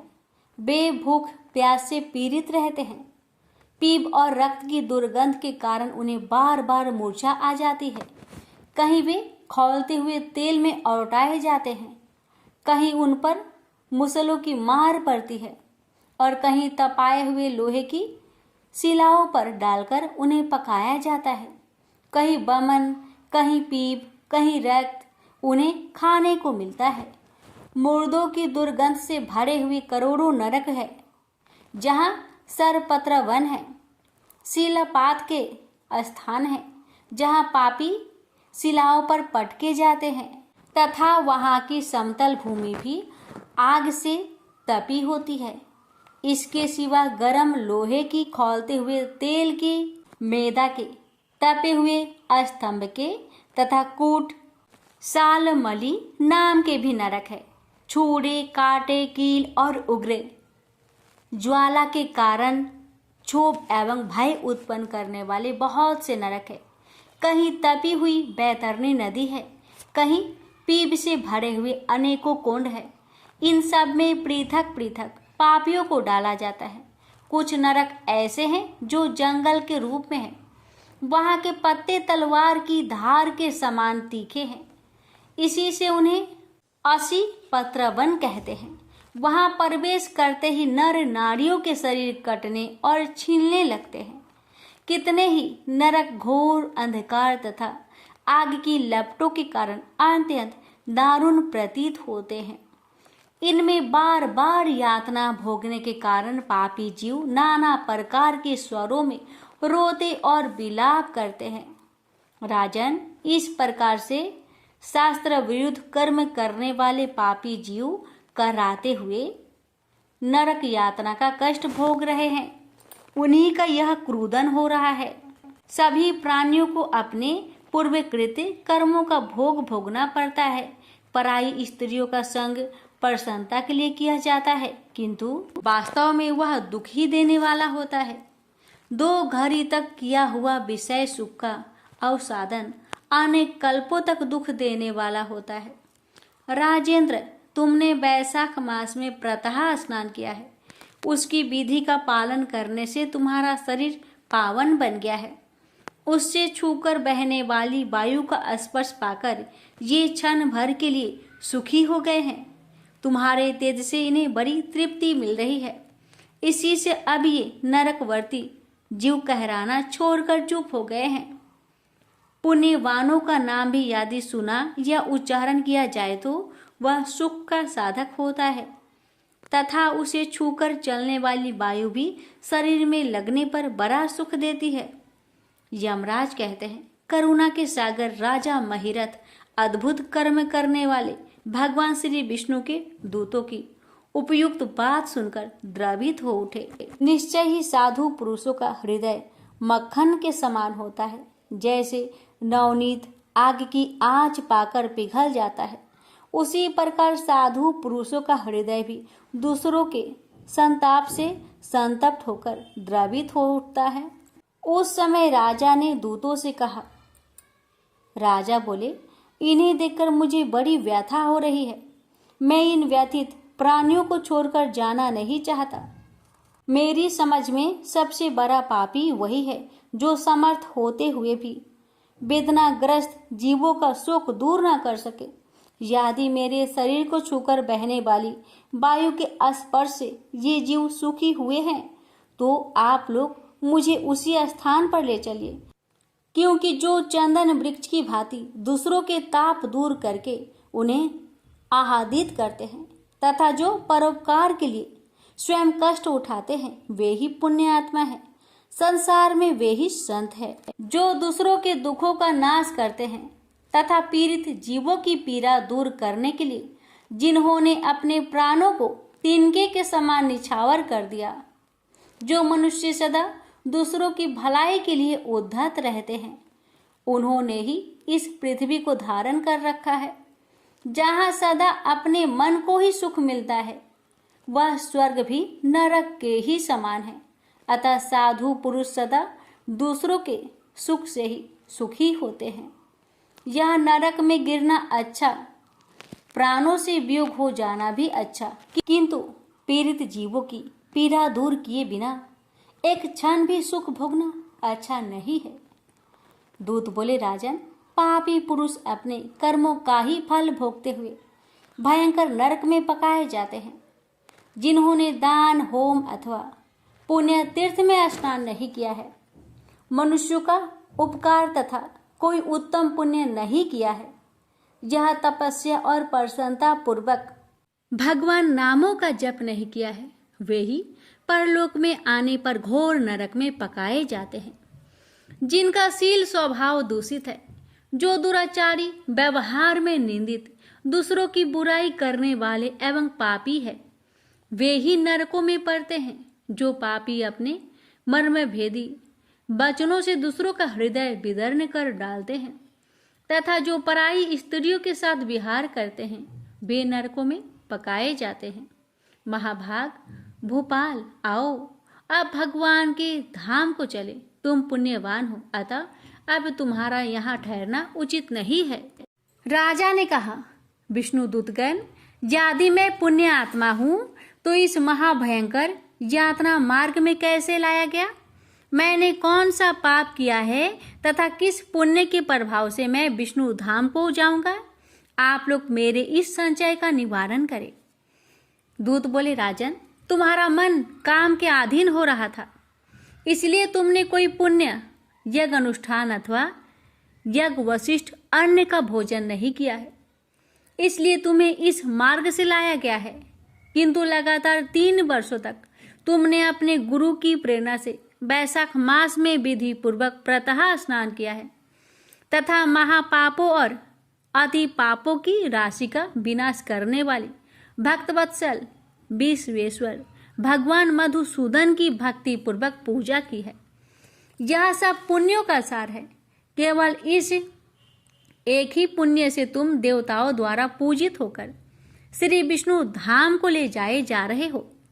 नरेश्वर, जैसे एक ही चिंगारी पर जाने से तिनकों की राशि भस्म हो जाती है, उसी प्रकार वैशाख मास में प्रातः स्नान करने से पाप राशि का विनाश हो जाता है। जो वैशाख में शास्त्रोक्त नियमों से युक्त होकर स्नान करता है, वह हरिभक्त पुरुष अति पापों के समूह से छुटकारा पाकर विष्णु पद को प्राप्त होता है। यमराज कहते हैं, ब्राह्मण, तब दया सागर राजा ने उन जीवों के शोक से पीड़ित हो भगवान श्री विष्णु के दूतों से विनय पूर्वक कहा, साधु पुरुष प्राप्त हुए ऐश्वर्य का, गुणों का तथा पुण्य का यही फल मानते हैं कि इनके द्वारा कष्ट में पड़े हुए जीवों की रक्षा की जाए। यदि मेरा कुछ पुण्य है तो उसी के प्रभाव से ये नरक में पड़े हुए जीव निष्पाप होकर स्वर्ग को चले जाए और मैं इनकी जगह नरक में निवास करूंगा। राजा के ऐसे वचन सुनकर श्री विष्णु के मनोहर दूत उनके सत्य और उदारता पर विचार करते हुए इस प्रकार बोले, राजन, इस दया रूप धर्म के अनुष्ठान से तुम्हारे संचित धर्म की विशेष वृद्धि हुई है। तुमने वैशाख मास में जो स्नान, दान, जप, होम तथा देव पूजन आदि कर्म किए हैं वे अक्षय फल देने वाले हो गए हैं। जो वैशाख मास में स्नान दान करके भगवान का पूजन करता है वह सब कामनाओं को प्राप्त होकर श्री विष्णु धाम को जाता है। एक और तप, दान और यज्ञ आदि की शुभ क्रियाएं और एक और विधि पूर्वक आचरण में लाया हुआ वैशाख मास का व्रत हो तो यह वैशाख मास ही महान है। राजन, वैशाख मास के एक दिन का भी जो पुण्य है वह तुम्हारे लिए सब दानों से बढ़कर है। दया के समान धर्म है, दया के समान तप, दया के समान दान और दया के समान कोई मित्र नहीं है। पुण्य का दान करने वाला मनुष्य सदा लाख गुना पुण्य प्राप्त करता है। विशेषतः तुम्हारी दया के कारण धर्म की अधिक वृद्धि हुई है। जो मनुष्य दुखित प्राणियों का दुख से उद्धार करता है वही संसार में पुण्य आत्मा है। उसे भगवान नारायण के अंश से उत्पन्न समझना चाहिए। वीर वैशाख मास की पूर्णिमा को तीर्थ में जाकर जो तुमने सब पापों का नाश करने वाला स्नान, दान आदि पुण्य किया है उसे विधिवत भगवान श्री हरि को साक्षी बनाकर 3 बार प्रतिज्ञा करके इन पापियों के लिए दान कर दो, जिससे ये नरक से निकलकर स्वर्ग को चले जाएंगे। हमारा तो ऐसा विश्वास है कि पीड़ित जंतुओं को शांति प्रदान करने से जो आनंद मिलता है उसे मनुष्य स्वर्ग और मोक्ष में भी नहीं पा सकता। सौम्य, तुम्हारी बुद्धि, दया एवं दान में दृढ़ है। इसे देखकर हम लोगों को भी उत्साह होता है।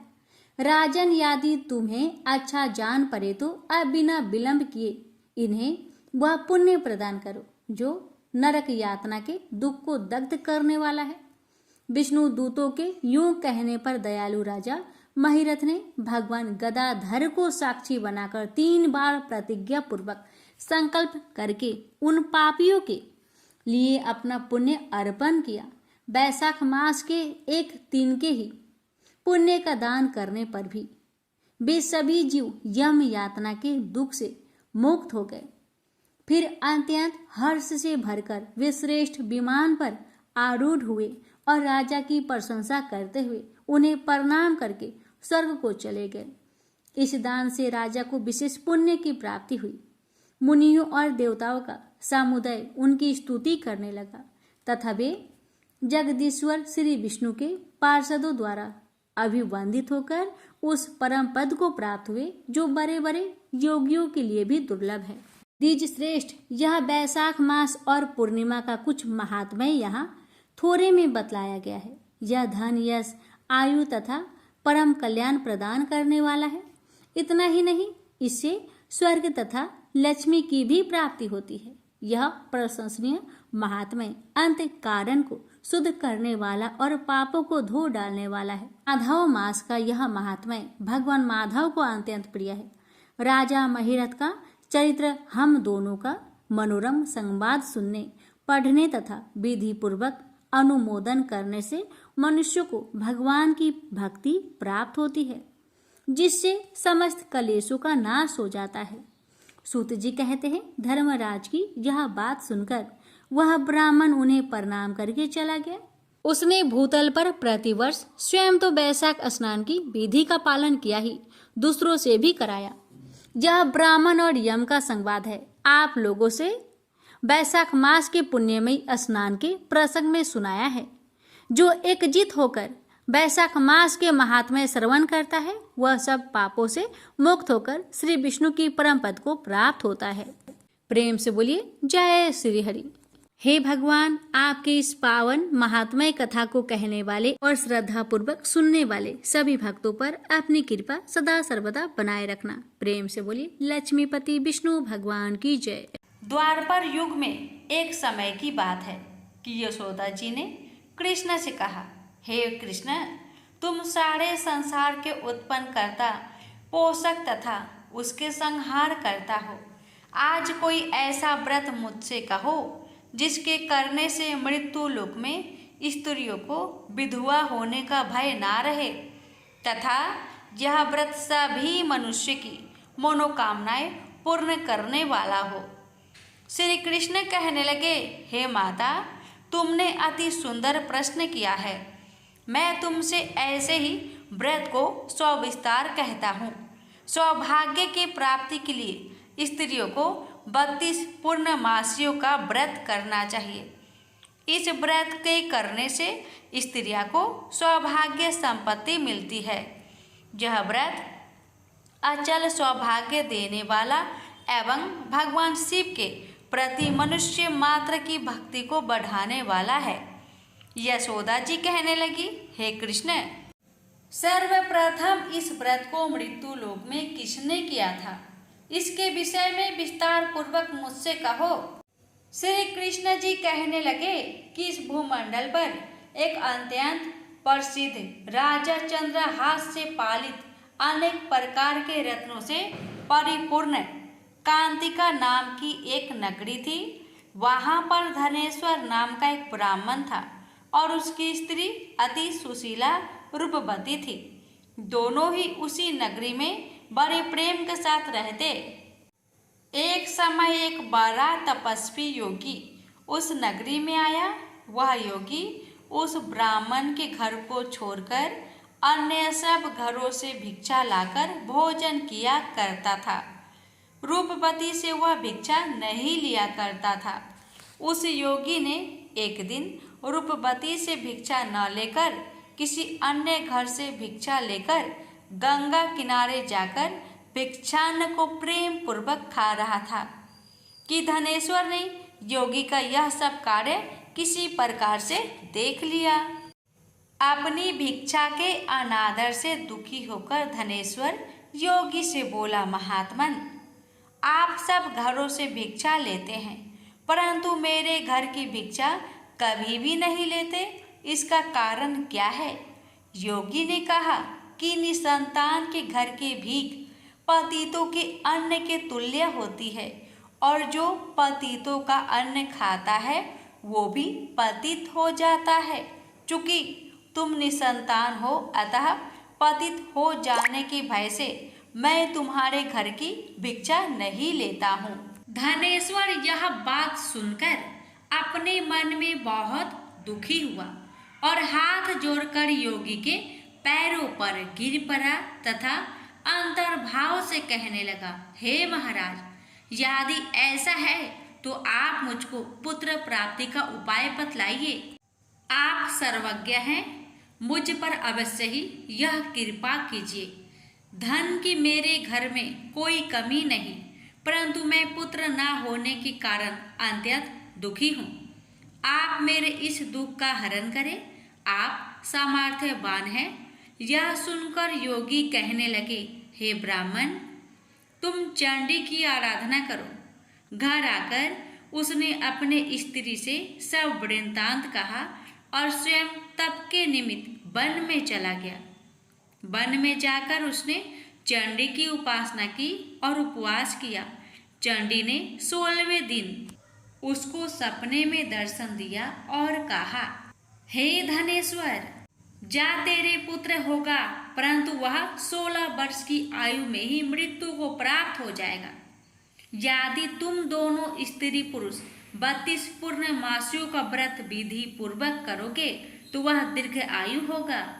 जितनी तुम्हारी सामर्थ्य हो आटे के दिए बनाकर शिव जी का पूजन करना, परंतु पूर्णमासी को 32 जौ जाने चाहिए। प्रातःकाल होने पर इस स्थान के समीप ही तुम्हें एक आम का वृक्ष दिखाई देगा। उस पर तुम चढ़कर एक फल तोड़कर शीघ्र अपने घर चले जाना। अपनी स्त्री से सब वृत्तांत कहना। ऋतु स्नान के पश्चात स्वच्छ होकर शंकर जी का ध्यान करके उस फल को खा लेगी, तब शंकर भगवान की कृपा से उसको गर्भ हो जाएगा। जब वह ब्राह्मण प्रातःकाल उठा तो उसने उस स्थान के पास ही एक आम का वृक्ष देखा, जिस पर एक अत्यंत सुंदर आम का फल लगा हुआ था। उस ब्राह्मण ने उस आम के वृक्ष पर चढ़कर उस फल को तोड़ने का प्रयत्न किया, परंतु वृक्ष पर कई प्रकार प्रयत्न करने पर भी वह ना चढ़ पाया। तब तो उस ब्राह्मण को बहुत चिंता हुई और विघ्न विनाशक गणेश जी की वंदना करने लगा। हे दयानिधे, अपने भक्त के विघ्नों का नाश करके उनके मंगल कार्य को करने वाले, दुष्टों का नाश करने वाले, रिद्धि सिद्धि के देने वाले, आप मुझ पर कृपा करके इतना बल दे कि मैं अपने मनोरथ को पूर्ण कर सकूं। इस प्रकार श्री गणेश जी की प्रार्थना करने पर उनकी कृपा से धनेश्वर वृक्ष पर चढ़ गया और उसने एक अति सुंदर आम का फल देखा। उसने विचार किया कि जो वरदान से फल मिला था वह यह है और कोई फल दिखाई नहीं देता। उस धनेश्वर ब्राह्मण ने जल्दी से उस फल को तोड़कर अपनी स्त्री को लाकर दिया और उसकी स्त्री ने अपने पति के कथन अनुसार उस फल को खा लिया और वह गर्भवती हो गई। देवी जी की असीम कृपा से उसे एक अत्यंत सुंदर पुत्र उत्पन्न हुआ, जिसका नाम उन्होंने देवी दास रखा। माता पिता के हर्ष और शोक के साथ वह बालक शुक्ल पक्ष के चंद्रमा की भांति अपने पिता के घर में बढ़ने लगा। भवानी की कृपा से वह बालक बहुत ही सुंदर, सुशील और विद्या पढ़ने में बहुत ही निपुण हो गया। दुर्गा जी की आज्ञा अनुसार उसकी माता ने 32 पूर्णमासी का व्रत रखना प्रारंभ कर दिया था, जिससे उसका पुत्र बड़ी आयु वाला हो जाए। 16वां वर्ष लगते ही देवी दास के माता पिता को बड़ी चिंता हो गई कि कहीं उनके पुत्र की इस वर्ष मृत्यु ना हो जाए। इसलिए उन्होंने अपने मन में विचार किया कि यदि यह दुर्घटना उनके सामने हो गई तो वे कैसे सहन कर सकेंगे। अस्तु उन्होंने देवी दास के मामा को बुलाया और कहा कि हमारी इच्छा है कि देवी दास 1 वर्ष तक काशी में जाकर विद्या अध्ययन करे और उसको अकेला भी नहीं छोड़ना चाहिए। इसलिए साथ में तुम चले जाओ और 1 वर्ष के पश्चात इसको वापस लौटा लाना। सब प्रबंध करके उसके माता पिता ने काशी जाने के लिए देवी दास को एक घोड़े पर बैठाकर उसके मामा को उसके साथ कर दिया, किंतु यह बात उसके मामा या किसी और से नहीं कही। धनेश्वर ने सपत्नीक अपने पुत्र की मंगल कामना तथा दीर्घ आयु के लिए भगवती दुर्गा की आराधना और पूर्णमासियों का व्रत करना आरंभ कर दिया। इस प्रकार बराबर 32 पूर्णमासी का व्रत पूरा किया। कुछ समय पश्चात एक दिन वह दोनों मामा और भांजा मार्ग में रात्रि बिताने के लिए किसी ग्राम में ठहरे हुए थे। उस दिन उस गांव में एक ब्राह्मण की अत्यंत सुंदरी, सुशीला, विदुषी और गुणवती कन्या का विवाह होने वाला था। जिस धर्मशाला के अंदर वर और उसकी बारात ठहरी हुई थी, उस धर्मशाला में देवीदास और उसके मामा भी ठहरे हुए थे। संयोगवश कन्या को तेल आदि चढ़ाकर मंडप आदि का कृत्य किया गया तो लगन के समय वर को धनुर्वात हो गया। अस्तु वर के पिता ने अपने कुटुंबियों से परामर्श करके निश्चय किया कि यह देवीदास मेरा पुत्र जैसा ही सुंदर है, मैं इसके साथ ही लगन करा दूं और बाद में विवाह के अन्य कार्य मेरे लड़के के साथ हो जाएंगे। ऐसा सोचकर देवीदास के मामा से जाकर बोला कि तुम थोड़ी देर के लिए अपने भांजे को हमें दे दो, जिससे विवाह के लग्न का सब कृत्य सुचारू रूप से हो सके। तब उसका मामा कहने लगा कि जो कुछ भी मधुपर्क आदि कन्यादान के समय वर को मिली वह सब हमें दिया जाए, तो मेरा भांजा इस बारात का दूल्हा बन जाएगा।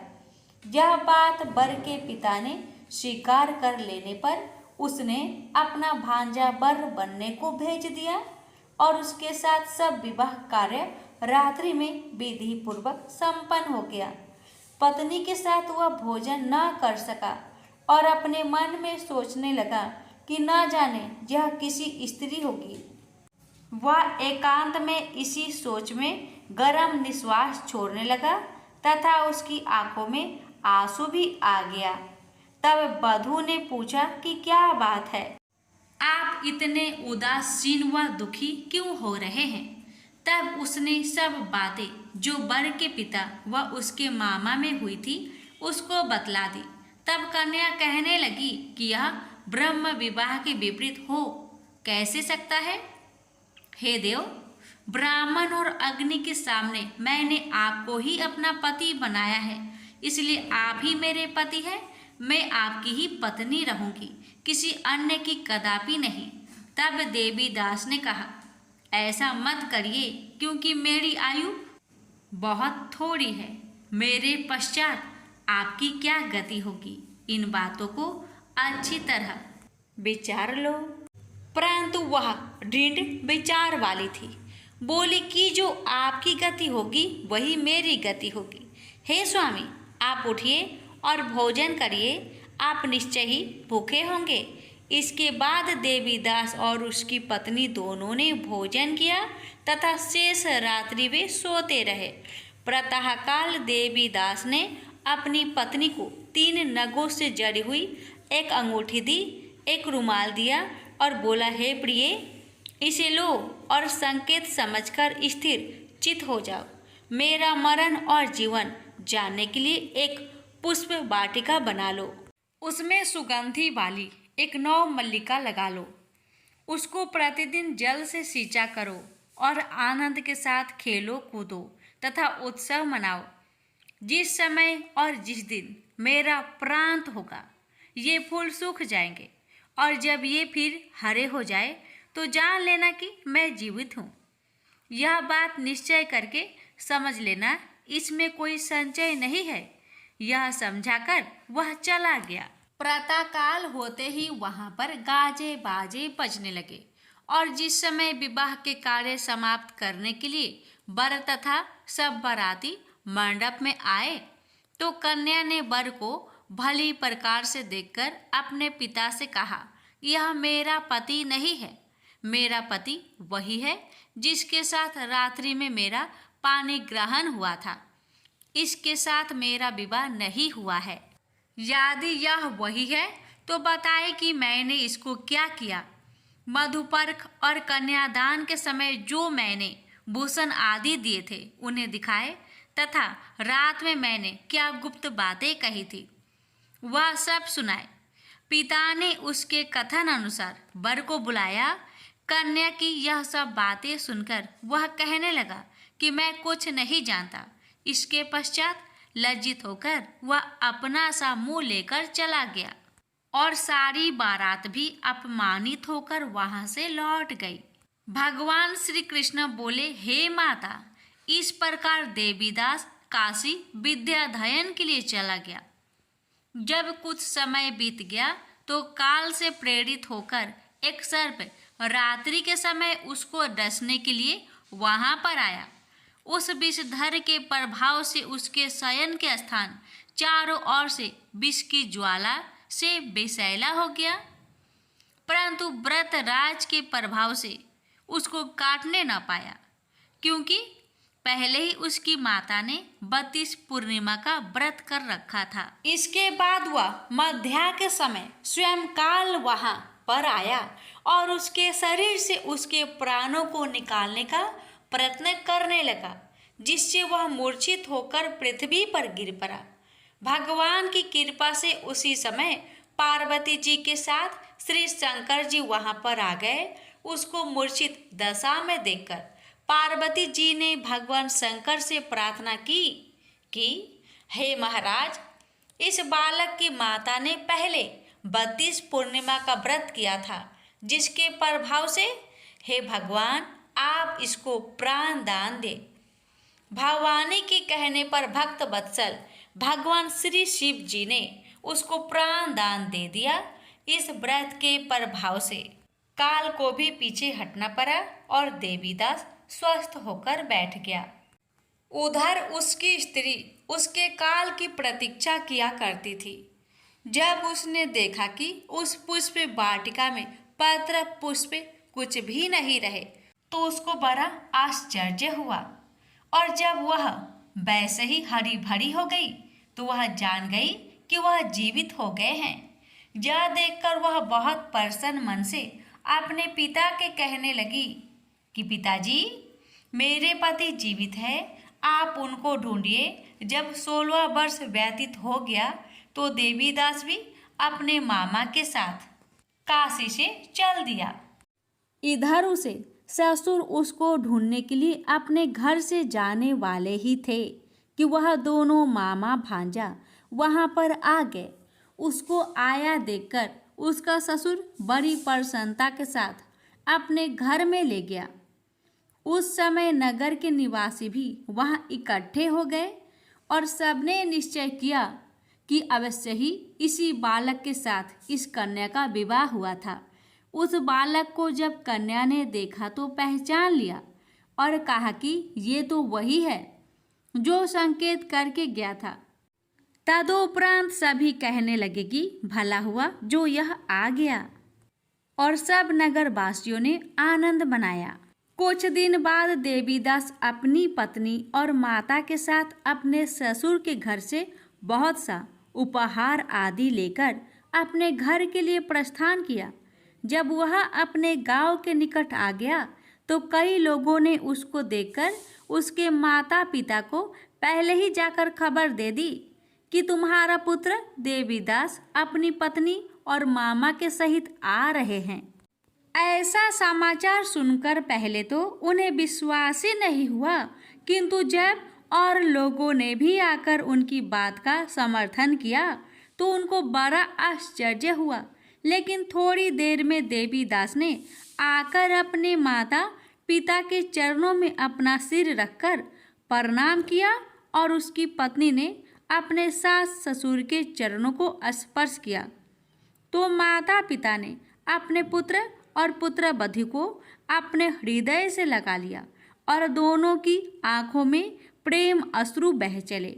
अपने पुत्र और पुत्रवधू के आने की खुशी में धनेश्वर ने बड़ा भारी उत्सव किया और ब्राह्मणों को भी बहुत सी दान दक्षिणा देकर प्रसन्न किया।